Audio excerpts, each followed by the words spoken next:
මේ metro bus එකක්. මේ අශෝක් ලේලන්ඩ් බස් එකක්. මොකක්ද වෙනස? මෙට්‍රෝ බස් එකේ මගීන්ට සුවපහසු ගමන් කිරීමට හැකියාවක් තියෙනවා. මේකේ AC තියෙනවා. අශෝක් ලේලන්ඩ් එකේ සුවපහසුව අඩුයි, AC නැහැ.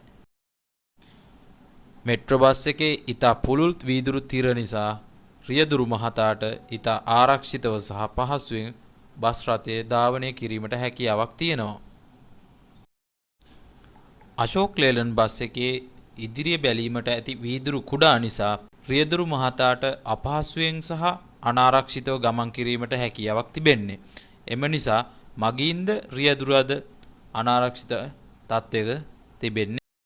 මෙට්‍රෝ බස් එකේ මගින් හිර කරලා ලෝඩ් කරන්නේ නැහැ. ඒ නිසා මගීන්ට ඉතා පහසුවෙන් ගමන් කිරීමට හැකියාවක් තියෙනවා. ලේලන්ඩ් බස් වල මගීන් හිර කරලා තද කරලා ලෝඩ් කරලා මිනිස්සු අනාරක්ෂිත විදියට තමයි අරන් යන්නේ. මෙට්‍රෝ බස් එකේ ආබාධිත පුද්ගලයන්ටත් ගමන් කිරීමට හැකියාවක් තියෙනවා. ලේලන්ඩ් බස් එකේ ආබාධිත පුද්ගලයන්ට ගමන් කිරීමට හැකියාවක් නැහැ. මෙට්‍රෝ බස් එකේ මුදල් ගෙවන්නේ සල්ලි වලින් සහ කාඩ් පේමන්ට් සහ ඇප් එකෙන් සල්ලි ගෙවන්නේ හැකියාවක් තියෙනවා. ඉතා තාක්ෂණය සමග පහසුවෙන් ගමන් කිරීමට හැකියාවක් තියෙනවා. ලේලන්ඩ් බස් එකේ මුදල් ගෙවන්නේ සල්ලි වලින් පමණයි. මෙට්‍රෝ බස් එකක් දැක්කහම අපට මතක් වෙන්නේ අපේ ජනාධිපති.